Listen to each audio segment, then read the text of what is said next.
नमस्कार दोस्तों, जय हिंद, वंदे मातरम। सभी प्यारे मित्रों का, सभी भाभी अध्यापक अध्यापिकाओं का वेलकम, अभिनंदन है दोस्तों। टीचर्स फैमिली पर शिक्षकों के परिवार जायसवाल कोचिंग सेंटर पर पावर्ड बाई शिक्षा ही प्रकाश है।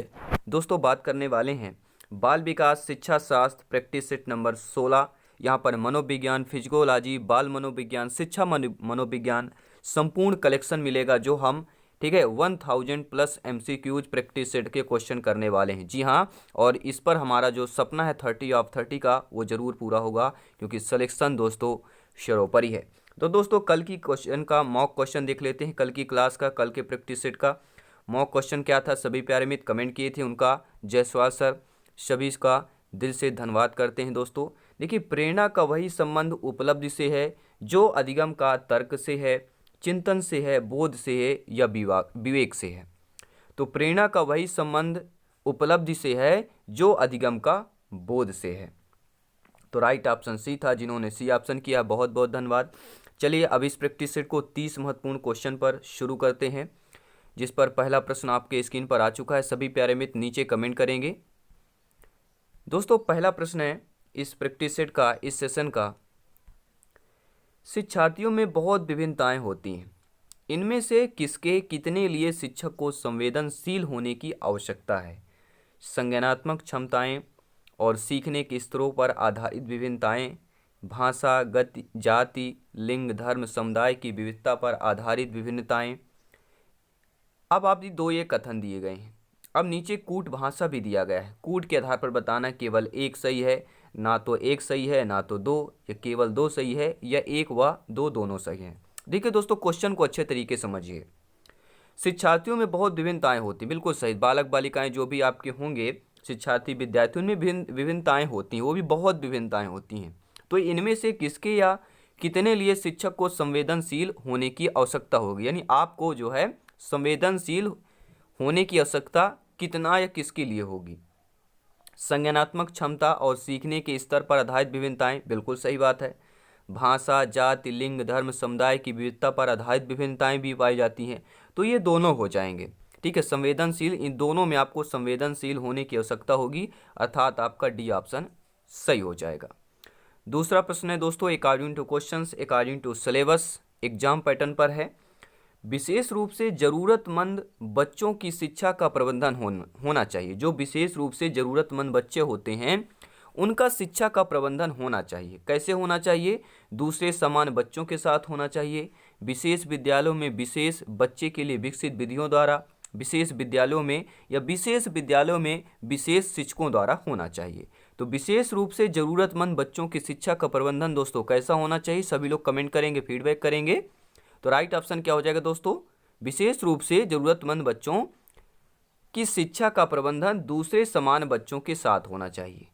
जो भी दूसरे समान बच्चे हैं, चाहे विशेष रूप से जरूरतमंद हो चाहे समान बच्चे हों, इनको जो है एक साथ, यानी कह सकते हैं समावेशी शिक्षा।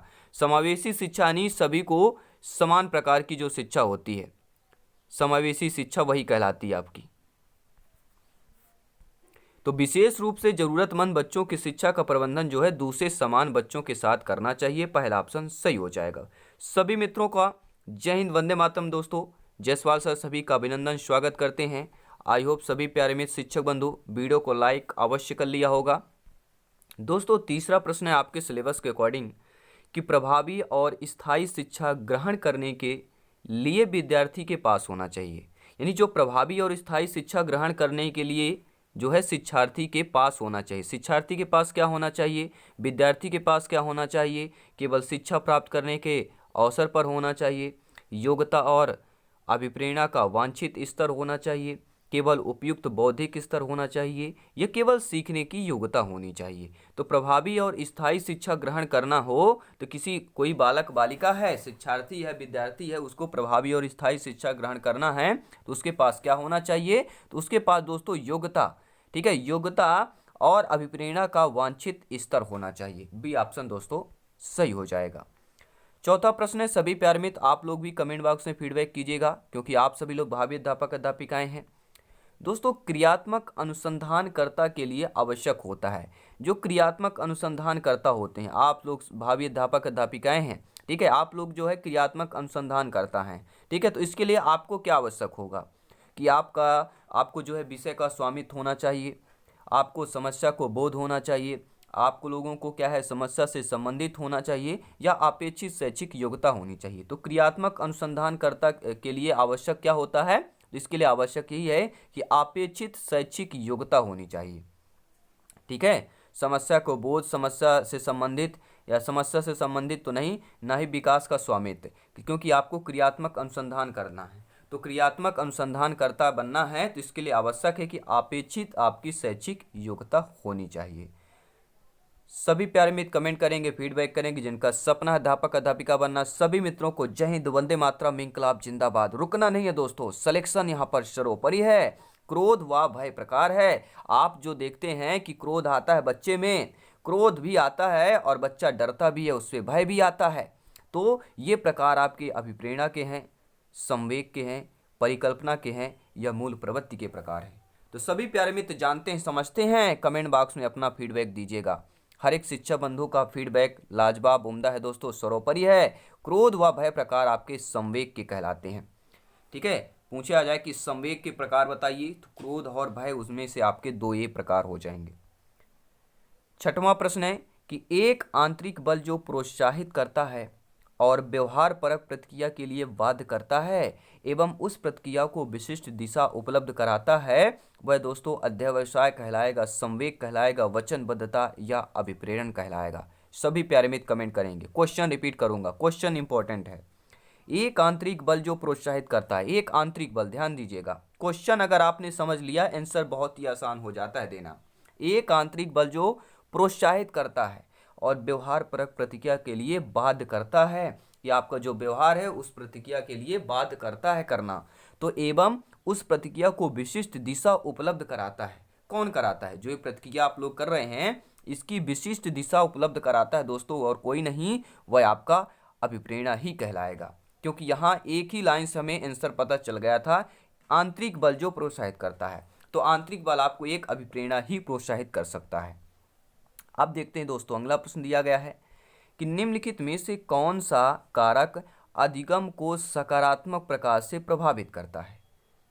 ऐसा कारक जो आपको अधिगम को सकारात्मक प्रकार से जो है प्रभावित करता हो। सहपाठियों से प्रतियोगिता, अर्थपूर्ण संबंध, माता पिता की ओर दबाव, या अनुत्तीर्ण हो जाने का भय। तो देखिए दोस्तों, ऐसा कारक जो अधिगम को सकारात्मक प्रकार से प्रभावित करे, तो देखिए अनुत्तीर्ण हो जाने का भय है तो सकारात्मक से प्रभावित नहीं करेगा। ठीक है, या आपको माता पिता की ओर दबाव, ये भी आपके सकारात्मक नहीं कहलाएगा, ना ही सहपाठियों की प्रतियोगिता में आप सकारात्मक कहलाएगा। तो ऐसा कारक जो अधिगम को सकारात्मक प्रकार से प्रभावित करता है दोस्तों, वह कहलाएगा अर्थपूर्ण संबंध कहलाएगा। बी ऑप्शन सही हो जाएगा। अगला प्रश्न देखते हैं दोस्तों, आठवां प्रश्न आपकी स्क्रीन पर है, सभी प्यारे मित्र कमेंट करेंगे। दोस्तों, संज्ञानात्मक विकास निम्न में से किसके द्वारा संभव है? जी हाँ, संज्ञानात्मक विकास जो होता है किसके द्वारा संभव होगा?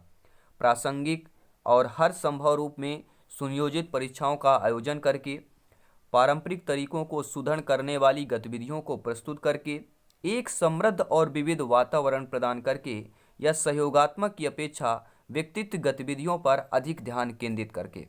तो संज्ञानात्मक विकास इनमें से किसके द्वारा संभव हो दोस्तों? तो सभी प्यारे मित्र जानते हैं कि एक समृद्ध और विविध वातावरण प्रदान करके संज्ञानात्मक विकास संभव किया जा सकता है। ठीक है, एक बच्चे के लिए संज्ञानात्मक विकास करना है तो उसके लिए एक समृद्ध और विविध वातावरण प्रदान करना चाहिए।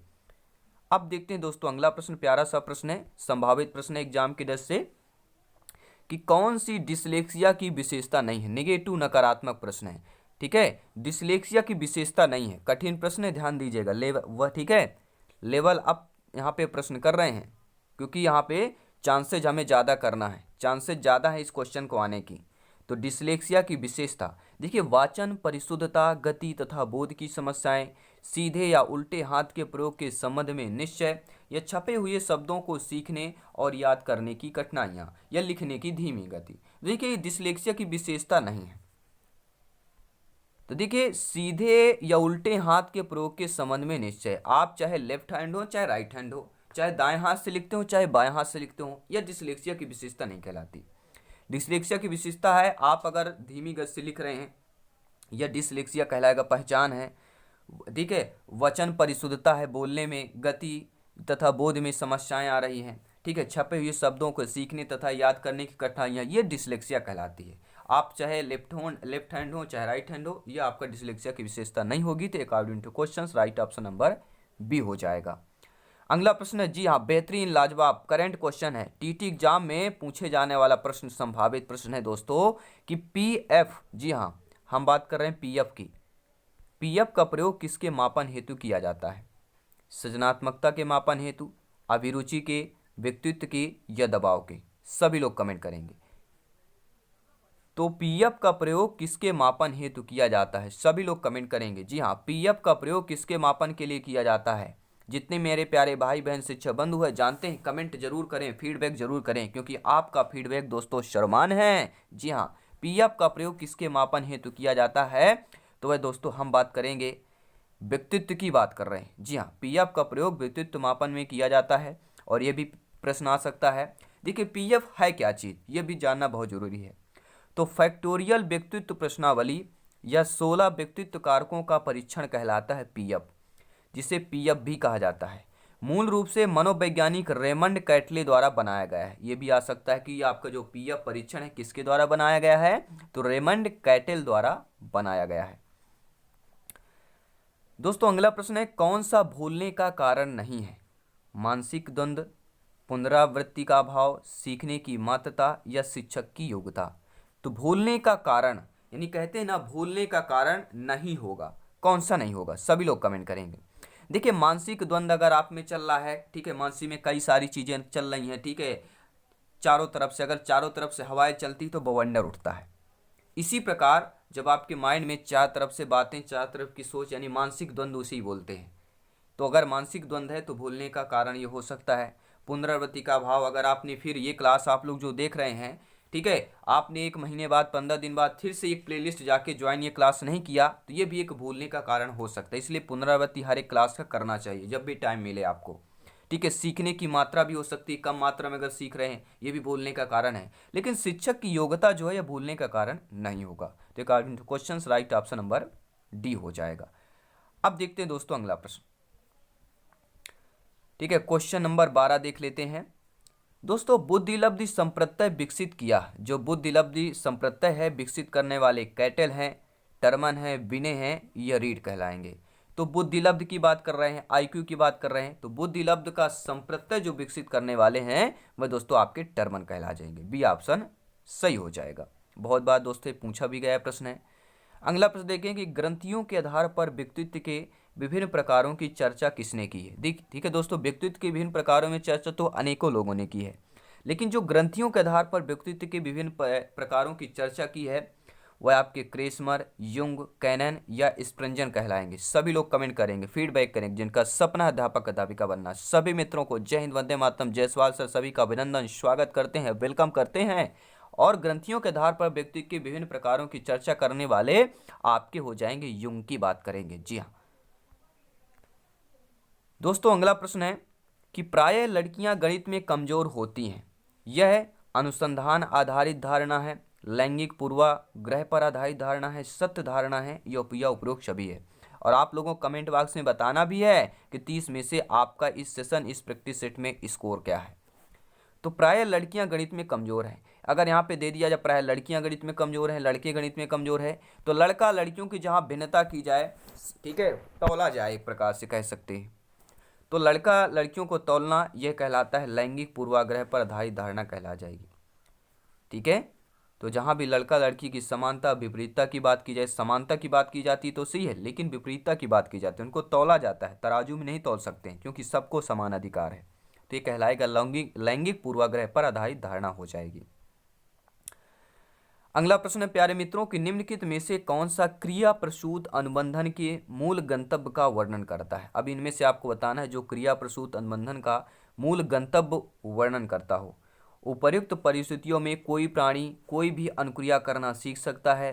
प्राणी उन अनुक्रियाओं को निर्गित करना सीख लेते हैं जो इनके लिए अधिकतम लाभकारक हों, या व्यवहारों का रूपांकन उनके परिणामों द्वारा होता है, या व्यक्ति केवल तभी सीखते हैं जब वे चाहते हैं। तो क्रिया प्रसूत अनुबंधन के मूल जो गंतव्य वर्णन होते हैं वह यह दोस्तों होगा कि प्राणी उन अनुक्रियाओं को निर्मित करना सीख लेते हैं जो उनके लिए अधिकतम लाभकारक होते हैं। जो आपके लिए जो लाभकारक होगा अधिकतम, तो आप लोग क्या है उन अनुक्रियाओं को निर्गत करना जो है सीख लेते हैं। यही आपका क्रिया प्रसूत अनुबंधन के मूल मंतव्य का वर्णन करता है। अगला प्रश्न है दोस्तों, सभी प्यारे मित्र कमेंट करेंगे। कोई भी प्रायोगिक संक्रिया जिससे किसी प्रक्रिया के घटित होने की संभाव्यता बढ़ जाती है उसको प्रबलन कहते हैं, संकेत कहते हैं, आवश्यकता कहते हैं, प्रणोदन कहते हैं। सभी प्यारे मित्र कमेंट करेंगे। जी हाँ दोस्तों, बहुत बहुत धन्यवाद, आपका सपोर्ट उम्दा है, लाजवाब है दोस्तों। कोई भी प्रायोगिक संक्रिया जिससे किसी प्रतिक्रिया के घटित होने की संभावना बढ़ जाती है वही दोस्तों हमारा क्या कहलाता है, प्रबलन कहलाता है। कोई भी प्रायोगिक संक्रिया जिससे किसी प्रतिक्रिया के घटित होने की संभावना बढ़ जाती है वह दोस्तों हमारा प्रबलन कहलाता है। अगला प्रश्न देख लेते हैं, आपके स्क्रीन पर है कि विशेष रूप से प्राथमिक स्तर पर विद्यार्थियों की सीखने संबंधी समस्याओं को संबोधित करने का सबसे बेहतर तरीका क्या हो जाएगा। अक्षमता के अनुरूप विभिन्न शिक्षण पद्धतियों का प्रयोग करना, महंगी और चमकदार सहायक सामग्री का प्रयोग करना, या सरल और रोचक सहायक सामग्री का प्रयोग करना। अब देख लेते हैं दोस्तों इसका राइट आंसर क्या होने वाला है। तो इसका राइट आंसर क्या हो जाएगा कि सरल और रोचक सहायक सामग्री का प्रयोग करना। क्या हो जाएगा, सरल और रोचक सहायक सामग्री का प्रयोग करना, क्योंकि बात की गई है प्राथमिक स्तर की बात की गई है। अब देख लेते हैं दोस्तों अगला प्रश्न आपकी स्क्रीन पर दिया गया है, क्या दिया गया है। सभी लोग कमेंट करेंगे, फीडबैक करेंगे जिनका सपना है अध्यापक अध्यापिका बनना। दोस्तों शिशु का अधिकांश व्यवहार आधारित होता है, जो बच्चा होता है शिशु है उसका अधिकांश जो व्यवहार होता है आधारित होता है, मूल प्रवृत्ति पर होता है, नैतिकता पर होता है, वास्तविकता पर होता है या ध्यान पर होता है। तो शिशु का अधिकांश जो व्यवहार आधारित होता है दोस्तों वह किस पर होता है, तो मूल प्रवृत्ति पर होता है। जो शिशु की मूल प्रवृत्ति होती हैं उसी पर जो है बच्चे का अधिकांश व्यवहार आधारित होता है। अगला प्रश्न दोस्तों, अभिप्रेरणा के स्रोत कौन कौन से होते हैं। जो अभिप्रेरणा होती है उसके स्रोत आपका आवश्यकता, चालक, प्रेरक, इच्छा। इससे रिलेटेड हम क्वेश्चन कर भी चुके हैं पिछले सेशन, पिछले प्रैक्टिस सेट में। और हर एक प्रैक्टिस दोस्तों अटेंड कीजिए। अगर आप दिल से बोल रहा हूँ दोस्तों, अगर सारे प्रैक्टिस सेट आपने अटेंड कर लिया तो बाल विकास में दावे के साथ कहता हूँ कि आप लोग 25+ लेकर आएंगे। जी हाँ, 25+ लेकर आएंगे। सारे प्रैक्टिस सेट, सारे कंसेप्ट वाइज डिटेल के साथ वीडियो देखें, अंत तक देखें और हर एक क्वेश्चन को अटेंड करें। तो अभिप्रेरणा के स्रोत कौन से कहलाता है। देखिए अभिप्रेरणा हमने बात किया था। देखिए आप मोटिवेट क्यों होते हैं, आपकी ज़रूरत क्या है, आपकी कुछ आवश्यकताएं होंगी, आप मेहनत किस लिए कर रहे हैं। आप गवर्नमेंट टीचर जॉब पाने के लिए मेहनत कर रहे हैं, यानी आपकी आवश्यकता क्या है, गवर्नमेंट टीचर जॉब पाना। तो अभिप्रेरणा का स्रोत क्या कहलाएगा, आवश्यकता ही अभिप्रेरणा के स्रोत कहलाता है। अब देखते हैं दोस्तों अगला प्रश्न। 20 नंबर क्वेश्चन क्या दिया गया है स्क्रीन पर आप लोग देख पा रहे हैं कि निम्न में से कौन सा युग्म सही नहीं है। ठीक है, सीखने का उद्दीपक अनुक्रिया सिद्धांत। यहाँ से 4 से 5 प्रश्न एक ही क्वेश्चन में आपके तैयार हो जाएंगे, रिवीजन भी हो जाएगा। तो सीखने का उद्दीपक अनुक्रिया सिद्धांत किसका है, तो थार्नडाइक का है। यह कथन तो सही है। सीखने का क्रिया प्रसूत अनुबंधन का सिद्धांत स्किनर का है, यह भी सही है। सीखने का क्लासिकल सिद्धांत, जी हाँ क्लासिकल सिद्धांत भी आपके पावलोव का हो जाता है। सीखने का समग्र सिद्धांत हल, ये आपका गलत दिया गया है। तो सीखने का समग्र सिद्धांत हल नहीं होगा। सीखने का समग्र सिद्धांत जो होता है बंडूरा और वाल्टर्स ने किया था। अब देखते हैं दोस्तों अगला प्रश्न, सभी प्यारे मित्र कमेंट करेंगे। दोस्तों मानसिक परिपक्वता की ऊंचाइयों को छूने के लिए प्रयत्नरत रहना संबंधित है। जो मानसिक परिपक्वता होती है उसकी ऊंचाइयों को, यानी चोटी की बात कर रहे हैं, तो छूने के लिए जो प्रयत्न रहना है वह संबंधित किससे है, किशोरावस्था से, प्रौढ़ावस्था से, पूर्व बाल्यावस्था से, उत्तर बाल्यावस्था से। देखिए आपका प्रौढ़ावस्था नहीं पूर्व बाल्यावस्था होगा। अब ये 2 ऑप्शन बचते हैं। देखिए ज़्यादातर आपके उत्तर बाल्यावस्था भी लोग कर देते हैं, क्योंकि यहाँ पर छूने की प्रयत्नरत जो देता है ये हमें कंफ्यूज कर देता है उत्तर बाल्यावस्था के लिए। ठीक है, क्लिक करने के लिए, इस ऑप्शन को चूज करने के लिए तो हमें जो चूज करना है वह किशोरावस्था ही होगा कि मानसिक परिपक्वता की ऊंचाइयों को छूने के लिए प्रयत्नरत रहना संबंधित है, किशोरावस्था से हो जाएगा। क्योंकि किशोरावस्था वह समय है जिसमें बालक बाल्यावस्था से परिपक्वता की ओर क्रमण करता है और जिसके परिणाम स्वरूप वह इस अवस्था में मानसिक परिपक्वता की ऊंचाइयों को छूने हेतु प्रयत्नरत रहता है। अगला प्रश्न देखेंगे, सभी प्यारे मित्र कमेंट करेंगे जिनका सपना है अध्यापक अध्यापिका बनना। साथ ही साथ दोस्तों, अगर आपने टेलीग्राम ग्रुप टेलीग्राम चैनल पे हमारे ज्वाइन नहीं किया तो टेलीग्राम में आज ही सर्च करें जायसवाल कोचिंग सेंटर, या लिंक भी आपको मिल जाएगा, क्योंकि यहाँ पर नोट्स PDF फाइल सब कुछ आपको फ्री में प्रोवाइड करा दिया जाता है। क्योंकि दोस्तों राष्ट्र हित में शिक्षा की बात करते हैं, राष्ट्र हित में शिक्षा का चैनल है, शिक्षकों का परिवार है, टीचर्स फैमिली है।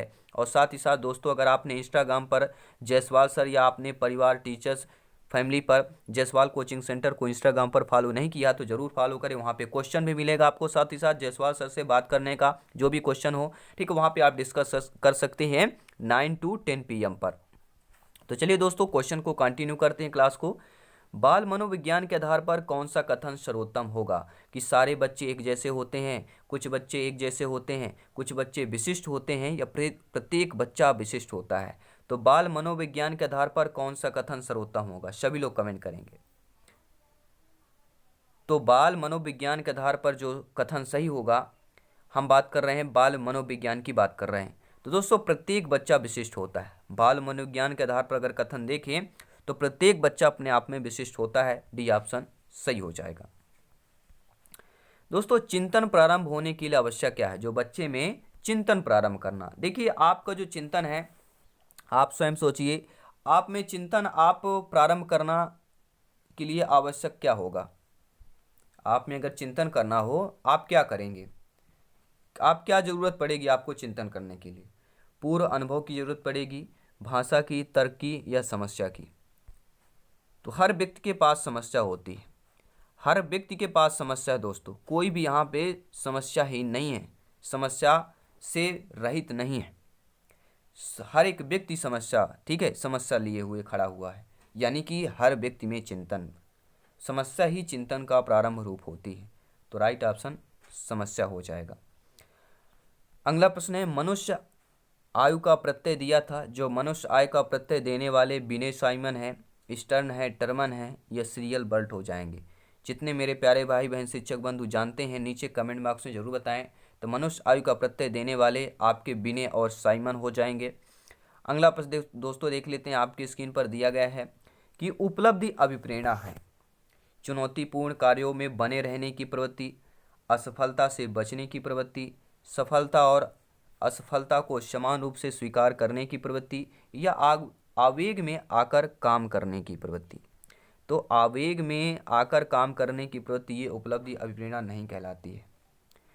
उपलब्धि अभिप्रेरणा हमारी कहलाती है दोस्तों चुनौतीपूर्ण कार्यों में बने रहने की प्रवृत्ति। अगर आपको नियुक्ति पाना है, चुनौती से लड़ना पड़ेगा, यही होता है कंपटीशन। चुनौती करना यही है कंपटीशन दोस्तों। और चुनौतीपूर्ण कार्यों जो कोई बना रहता है, सिलेक्शन वही पाता है। जो मेहनत करता है, चुनौती को एक्सेप्ट करता है, चुनौती के साथ हर वक्त खड़ा रहता है, और जायसवाल सर के सारी क्लासेस देखता है, मेहनत कर रहा है बच्चा, ठीक है। हर एक भाई बहन जिनका सपना अध्यापक अध्यापिका ना बनना, सिलेक्शन जरूर मिलेगा। तो उपलब्धि और प्रेरणा आपका चुनौतीपूर्ण कार्यों से बने रहने की प्रवृत्ति ही कहलाती है। 4-5 प्रश्न और करेंगे, साथ ही साथ मॉक क्वेश्चन भी करेंगे दोस्तों। कद, हड्डियों का ढांचा, बाल, नाक, आँखों का रंग आदि जो शारीरिक विशेषताएं होती हैं, प्राथमिक विशेषताएं, द्वितीयक विशेषताएं, वंशानुगत विशेषताएं, या अवंशानुगत विशेषताएं होती हैं।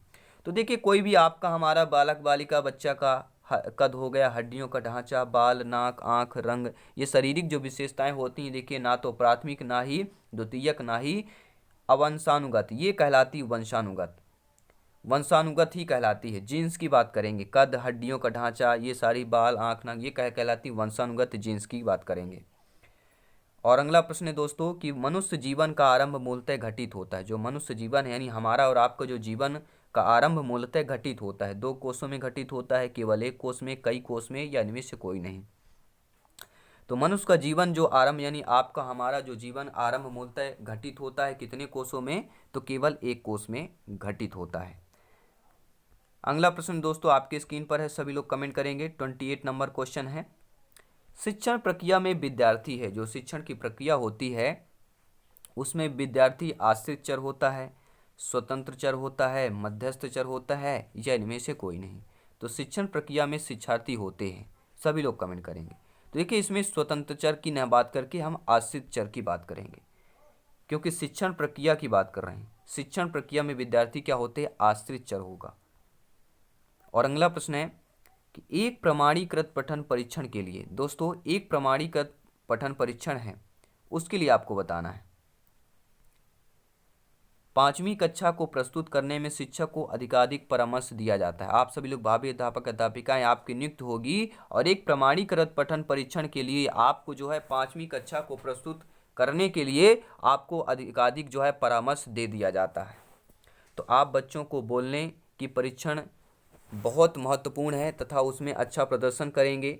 पूर्ववर्ती परीक्षा से प्रधान प्रश्नों को चिन्हित करना एवं छात्रों को उन्हें उत्तर देने की अनुमति देंगे, या दोस्तों निम्न कोटि के पाठकों को प्रशिक्षण देना ताकि कक्षा के शेष बच्चे किसी भी तरीके से अच्छा करें, या दोस्तों परीक्षण में आने वाले समान प्रकार के प्रश्नों के उत्तर देने के लिए छात्रों को अभ्यास कराना। तो राइट ऑप्शन क्या हो जाएगा, एक प्रमाणीकृत पठन परीक्षण लेने के लिए 5वीं कक्षा को प्रस्तुत करने में शिक्षक को जो अधिकाधिक परामर्श दिया जाता है वह परीक्षण में आने वाले समान प्रकार के प्रश्नों के उत्तर देने के लिए छात्रों को अभ्यास कराना। ठीक है, डी ऑप्शन सही हो जाएगा। और दोस्तों ये आपका मॉक क्वेश्चन है, सभी प्यारे मित्र कमेंट करेंगे और इंस्टाग्राम पर जरूर फॉलो करें। दोस्तों मॉक क्वेश्चन की बात करते हैं। आप देखते हैं कि एक छात्र बुद्धिमान है, आप देखते हैं आपकी नियुक्त होगी, जब अध्यापक अध्यापिका बनेंगे, क्लास में जाएंगे, बच्चों को पढ़ाएंगे, तो वहाँ पर देखिए आप देखेंगे कि एक छात्र बुद्धिमान है, तो आप उसके साथ संतुष्ट रहेंगे, उससे अतिरिक्त गृह कार्य नहीं देंगे कि बच्चा तो वैसे बुद्धिमान है, क्या करना होमवर्क देकर या गृह कार्य देकर, या वह जैसे है अधिक प्रगति कर सके उस तरह उसे अनुप्रेरित करेंगे, या उसे अभिभावकों को सूचित करेंगे कि वह बुद्धिमान है। अब आप लोग क्या करेंगे, सभी लोग फीडबैक करें, कमेंट करेंगे और आउट ऑफ 30 में से आपका स्कोर क्या है नीचे कमेंट बॉक्स में जरूर बताएं। सभी मित्रों का वेलकम, अभिनंदन है दोस्तों। हर एक क्लास आपके कंसेप्ट वाइज सिलेबस के अकॉर्डिंग है, प्ले लिस्ट जरूर चेक करें। ठीक है, नए पैटर्न पर, एग्जाम पैटर्न पर है, आपके NCERT पैटर्न पर है, क्योंकि सिलेक्शन दोस्तों सर्वोपरि है। जल्दी मिलते हैं नेक्स्ट क्लास पर। धन्यवाद सभी का, जय हिंद, वंदे मातरम।